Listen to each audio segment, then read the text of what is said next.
Major funding for these broadcasts has been provided by grants from New York Community Bank, AmTrust Title Insurance Company, Perfect Building Maintenance, M&T Bank, Customers Bank, Marks Paneth LLP, Capital One Bank, Collins Building Services, Meridian Capital Group.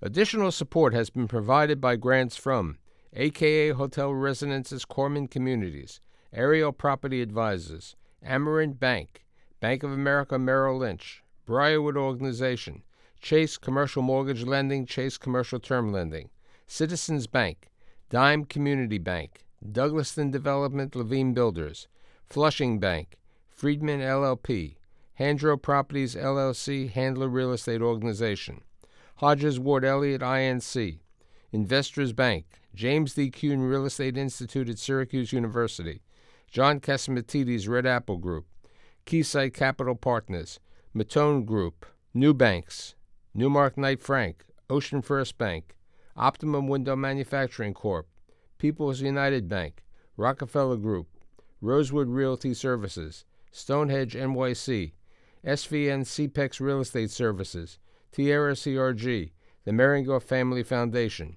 and these friends.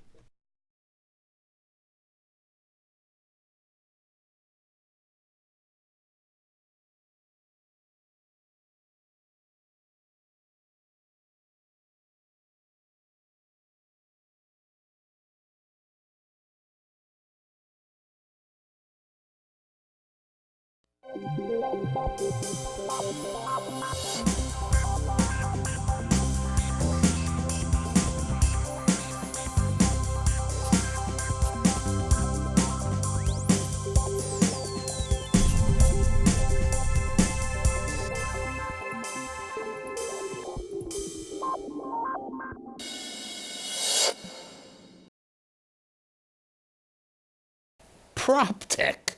What is PropTech? Everybody talks about PropTech and real estate. What's going on? Let's really explain PropTech and real estate. So today I've assembled this group of people, all much younger than me, to talk about PropTech and real estate. My guests include, from Paris, France originally, Cyril de Burgo, who is the co-founder of Landis. Originally from South Africa, but now from Israel, Jeremy Ezeko, who is the founder of Hello Rented. And from New York City, New York, an NYU Stern graduate, John Casamatides, who's a principal at the Red Apple Group.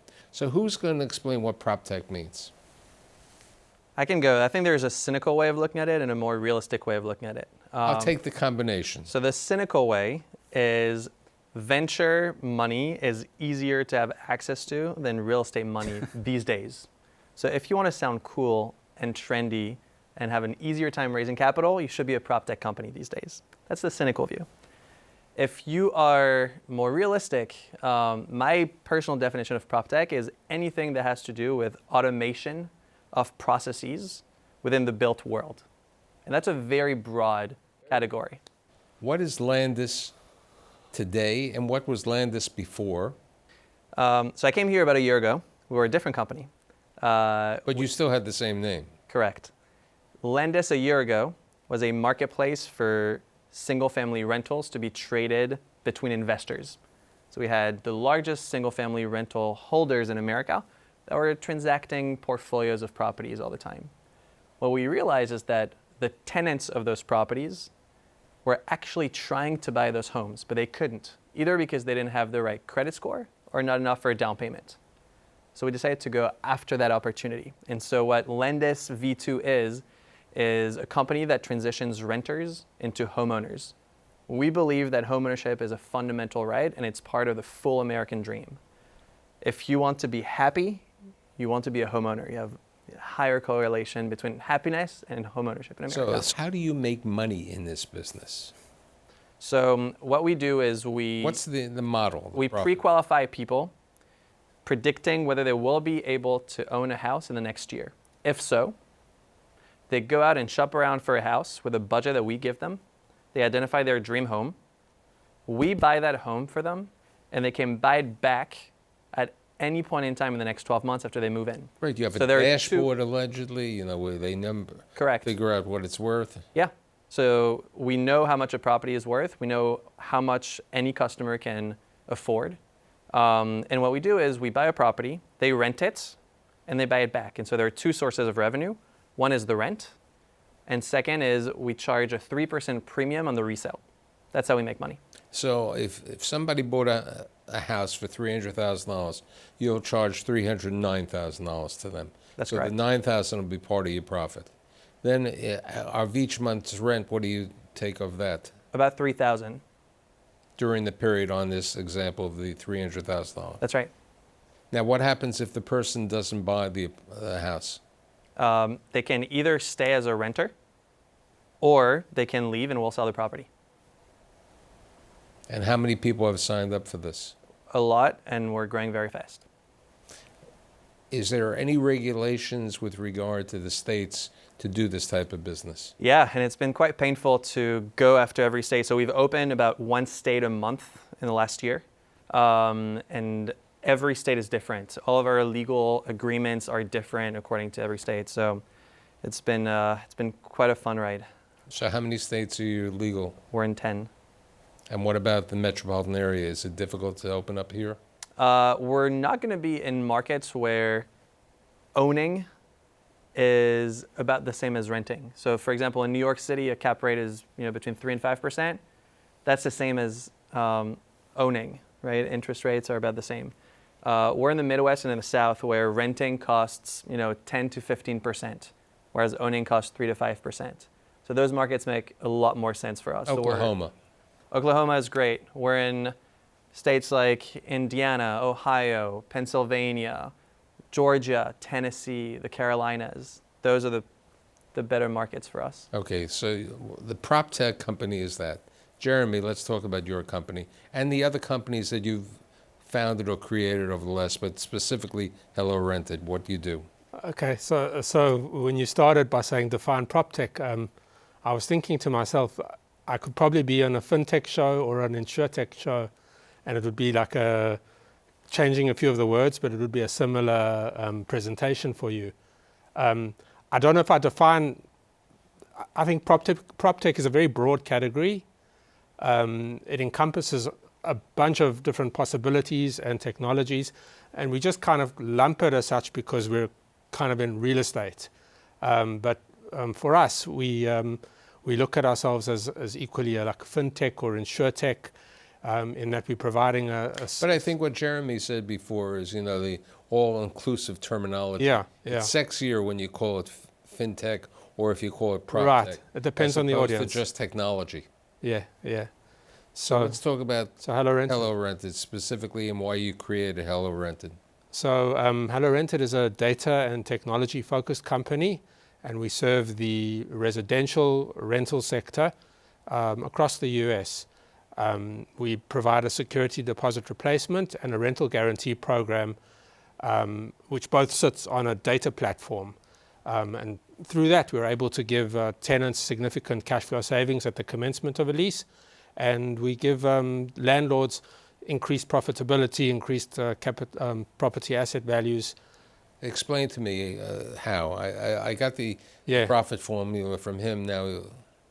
So the security deposit replacement, when you're moving or when you're renting and you're moving, from a tenant perspective, it's a very expensive exercise. There's broker fees and first month's rent and moving and furnishing and all the rest. We've heard all kinds of different numbers. So what we do is we take care of the security deposits from our balance sheet. So that reduces the cash outflow for the tenant at the commencement of the lease. From the landlord's perspective, we provide them the ability to market properties as security deposit free. And if I can just digress to the kind of where it all came from, I think entrepreneurial innovations come from our careers and our life experiences. So my background was very much in credit and risk and vendor finance. So at the beginning of this company, we went to landlords and we tried to understand their pains. And we saw that they have all these security programs, but they're still suffering from write-offs and losses and bad debts. So bundling data and cash and insurance, we created a landlord-focused solution. We were able to reduce bad debts, provide extra revenue streams for landlords, and create from this whole security angle a much less rigorous. And now we have a perfect combination, because in addition to be investing in companies, we have a landlord. Okay, how many rental apartments does Red Apple Group have? About 1,500. You require a security deposit We in do. many of the cases. Have you done a security deposit with an insurance company product as opposed to a regular security deposit? We have, and we've found a lot of success with using programs for foreign students to do that. Yeah. And we've seen huge influxes, especially with students. Yes. So, a lot from China. Yeah. Yeah. So you like it? We do, and we're kind of lapping our first initial booking of those students. So we're coming to the point where we had a tremendous amount of leases join us exactly a year ago, and all of those are coming due. And so it's been interesting to be able to communicate with all of those foreign students, but it's going well. And that was via a company similar to Hello Renter. Somewhat, yeah. Now, I'm sure you're familiar with the. Yeah, we've had great platform stuff. experiences with foreign students, and yeah, we know about so that. here's the question. What does it cost you as a landlord to utilize the service? It's I don't Free. It's free. It's, Okay, it so puts the onus on the. so the tenant is paying the cost. Yeah. What's the tenant pay to use your service right now? So we charge an upfront membership fee of about $95, and then we charge a monthly subscription, which is anywhere between 1% of the rent a month up to 1.5%. So basically, in a similar manner to my friend Cyril over here, you're using some algorithm, I assume, to Yeah. figure out what's the possibility. You on the acquisition, and you're using it on the default potential over there. Very much so. Affordability, fraud, likelihood of default. Yeah, Collecting a premium on trust. yeah, risk-based pricing. Yeah. So let's talk about, John, Absolutely. your other investments in the fintech, PropTech, or so Yes. prop world that we have. So- and then we'll get to the subject that we'll talk about office sharing companies who are Looking forward to PropTech. it. So just taking a quick step back, a little bit about our business, which is in kind of historically more legacy industries. So our biggest businesses are energy, private equity, real estate development, insurance, supermarkets, and just finance and investing. So when I'm looking at companies, I'm typically looking at companies within those industries that are attempting to disrupt or enable our existing businesses. So when I look for them, I'm not looking for ones that are saying we're completely turning the industry on its head, because when you're looking at a legacy business, it's often difficult. And if someone says they're going to completely change the business, which we'll get into some of the office tech companies a little bit later, it's typically less likely than not. So I look for companies that are decreasing the amount of friction within transactions, whether monetary or booking, by creating platforms to enable kind of participants on the supply and the demand side to communicate more effectively or bring more of those assets into the marketplace, which is something that, for example, you saw in Airbnb. So some of the investments we've made in the past, our first one that we made was called Reonomy, and it's essentially creating a Bloomberg for real estate, decreasing the commoditizing kind of the And you access. went into that because you were selling a property on 11th Avenue. right. And you needed data or information. Exactly. So we sold a property on 11th Avenue, an office building, got a great price, and we had to do a 1031 exchange. And instead of just communicating with all the different brokers out there, I thought, why not start using data to try to analyze where we should be looking in the city. And so we found this platform. We ended up using it, and it was really terrific. So I communicated with the CEO, who's absolutely terrific, and we built a great relationship, and the company's doing spectacularly. And now it's around the country. Originally it was It was just New York, City. and now it's national. And your other investments? Yeah, so one that we recently made that I'm very excited about is called Sonder. And what they do is alternative accommodations, so sort of like Airbnb. So the issue with Airbnb is that even though there are reviews, you never really know what you're going to get out of it. So what these guys do is they take down entire buildings and completely legally operate Airbnbs in the city and nationally and Soon we'll be. So they're growing taking the internationally. entire building as opposed to a couple of apartments, and they're also operating within the law, Yeah. as opposed to the illegal Exactly. apartments. So if you think of kind of the alternative accommodation industry, most of the value has been resting within the platform because the demand side, people actually renting, are disaggregated and they're never going to aggregate and do group buying. And the supply side, being apartment owners who are listing their units on Airbnb, were disaggregated. But over time, what Sonder is doing is aggregating those, and so you're seeing a shift in bargaining power towards companies that are consolidating away from Airbnb. It's never going to be fully taken away from Airbnb, but it's just a positive long-term market structure. And they're working with the OTA concepts. They're working with OTA, and their direct bookings are growing incredibly fast. So like this market structure is different to opposed to a company, let's say like Spotify. Spotify is an incredible company, but if you look at that market structure, they're a platform, and then in order to have a successful music platform, you need to have kind of the back music libraries, and only like 3, 4, 5 studios control all of those. Right, so and the have to do royalty deals licenses over with there. all of them. And then obviously your demand side is disaggregated also. And what other companies?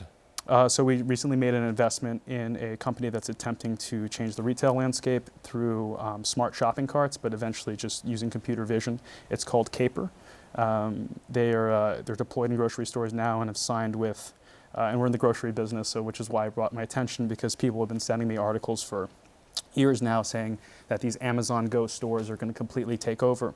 A couple problems with the Amazon Go store. The first one, the technology is wonderful, but the costs are exponential, because as you square the footprint size, you're squaring the costs, because you have to have sensors all throughout the store. And so one of the first Amazon store cost over $1 million to outfit with sensors, which for a grocery, if you know about the grocery margin, profit margins, right. You're not spending $1 million. And so what Caper does is that with practically zero hardware modifications within the store, they just drop a cart section, and you have these smart carts that people can go around. They have aisle maps, so let's say you're an Instacart shopper and you need to efficiently find these 11 items, it'll show you exactly where you need to go. But if you think about the advertising platform potential there, the customer's in the position to shop, in the mindset to shop, in the actual location to shop for when you get ads. I don't want to get too much into what they're You know, doing on the you proprietary bring side, up an interesting point on the Amazon Go. They opened up in Manhattan, in Midtown Manhattan, 2 Amazon Go shops. Yeah. And I went into the first one originally, and I didn't have my Amazon app, and I didn't have my Prime membership, and I had nothing. No They lunch wouldn't for let you. me in. They No lunch wouldn't- for you. Okay, no lunch for me. And you're right, with the sensors. And then they opened up, not too far away from the other location, a huge location in a former coffee shop, fast food type of place. And I could understand the expense of all the sensors over there. And it's not just the sensor, it's all the computing power and the energy power that's required for that. It's, Right. it's pretty wild. So since you've been a VC with Fifth Wall, okay, and you've been involved with many financial techs, where are the opportunities today in the, quote, fintech and PropTech world? So yeah, that's quite right. So like in the lending space, there's the underwriting, the ability to assess risk, which I think is becoming largely commoditized. I think that there's going to, as we talk about big data, I think all data is starting to emerge and people are starting to get smarter about how they're using it. And I think that's going to be a big opportunity in the future, both in terms of risk analysis and also in terms of cross-selling. And I think also customer acquisition is one of the main pains in, I think, in finance, in insurance. And, as what we've basically done is we've created another niche. We've got a very good supply, I think, of tenants, customers for our service. Many of them are great credit quality. They're in like apartments. So you can sell them other products. We can sell them other products, and we can also supply them with the Right. finance that But they need. here's the question. Certain companies, something called the we companies over there, believe that they are a PropTech company, and it could take as long as Amazon took with a variety of companies, years before it takes place. My question is, how important, how I know that the data is important. Keeping the data is important. That's how the other companies have done well that you've invested in, having the data information. The question is the data worth that much to make a company at a valuation of $47 billion? I have a tremendous amount of respect for the founder and anyone who founds a business, like you guys as well, but the economics of that business are tough. I mean, making fixed costs variable and allowing easier and cheaper access for entrepreneurs to get space is great, but when you're taking long-term expensive leases and then chopping them up to bad credit tenants, you might have a tough time down the road. Don't want to call it a crap company, can't realize a profit, but it's Here's tough. the interesting situation. I believe Jeremy has space in one of the companies like a WeWork. So, okay, do you, Cyril, also?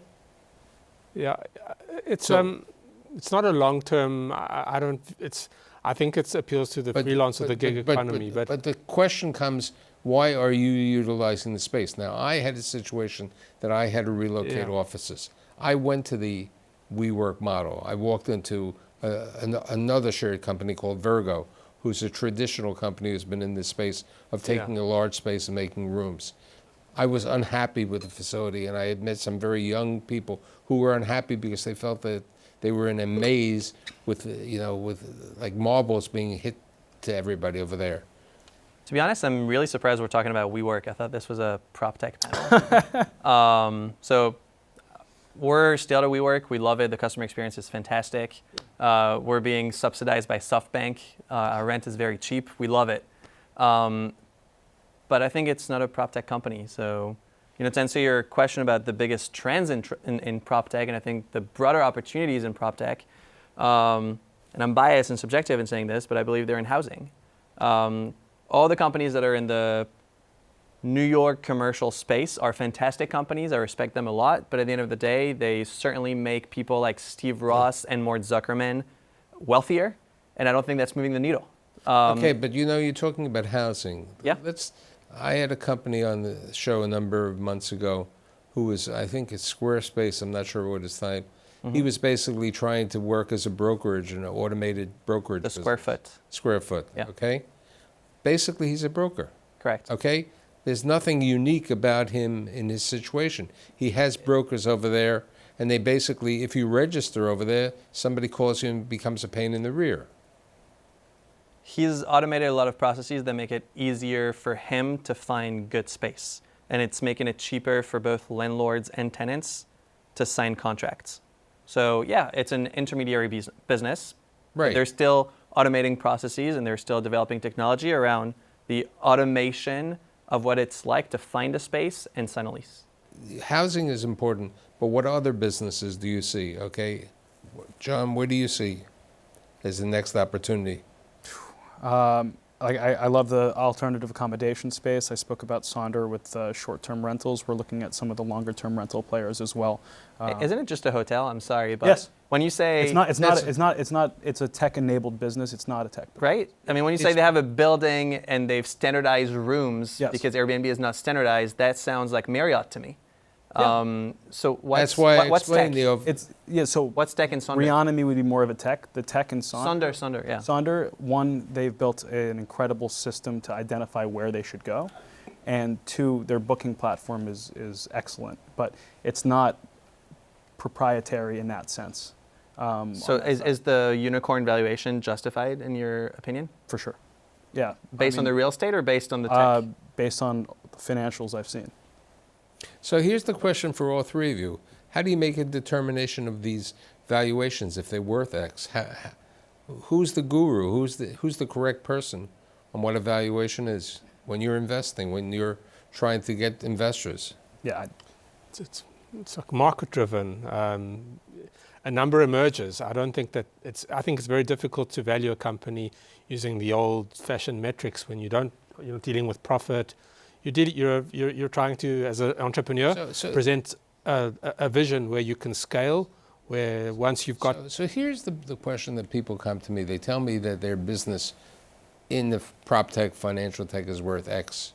Okay, and I say, how many years is it going to take before you make any money? And they always utilize the concept of telling me about Amazon.